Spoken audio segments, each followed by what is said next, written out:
ሀይ ሰላም ናችሁ ፋሚሊ እንዴት ናችሁ? ትንሽ ዘግይቻለሁ ይሄን መረጃ ይዤላችሁ ለመምጣት። ኤኒዌይስ ቴዲ ነኝ። ይህ የመጀመሪያ ቪዲዮ ዩቲዩብ ላይ ስለቀ ነው እና አበረታቱኝ። ስለ ቴዲ አፍሮ ነው ልነግራቸው የመጣሁት። ባለኝ ትንሽ መረጃ በጣም ኤክሳይትድ ሆኜ ስለነበር በሁለት ቀን ውስጥ ከ50 ሚሊዮን እይታ በላይ እንዳገኘ ይታወቃል። ትናንትና ቁጭ ብዬ ሳሰላው ነበር እና ማታ ላይ ቁጭ ብዬ ኮልኩሌት አድርገው አስባችሁታል። ኤኒዌይስ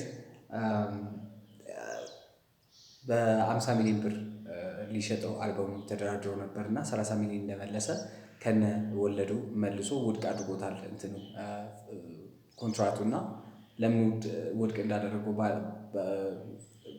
መረጃው ባይኖረኝም ግን በጣም ናይስ ሙቭ ነው። ምክንያቱም ከ50 ሚሊዮን በላይ በሁለት ቀን ውስጥ ካገኘ ብናሰላው ኮልኩሌት ብናደርገው በ1.04 ለ1000 እይታ ነው የሚከፍለው እና ሊበዛም ይችላል። አይደል ነው ሰው ዩቲዩብ በ1000 እይታ $1.04 ከከፈለ በ50 ሚሊዮን ስናባዛው ከ54 ሚሊዮን ብር በላይ ሜክ ሊያደርግ ይችላል ማለት ነው። በሁለት ቀን ውስጥ ብቻ አስባችሁታል። ከአሁን በኋላ ያለውን ደግሞ ኤኒዌይስ ከነበረው ኮንትራት 5 እጥፍ ኦር 10 እጥፍ ሜክ ሊያደርግ ይችላል። ኢትስ ጉድ ፎር ሂም።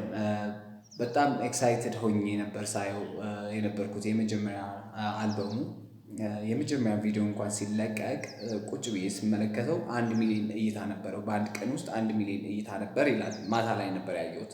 ከዛ 2 ደቂቃ አይሞላም ስክሮል አድርጌ ስመለስ 1.54 ሚሊዮን ይላል እና በጣም ደንቆኝ ነበር። አይኖስ ይደንቃል።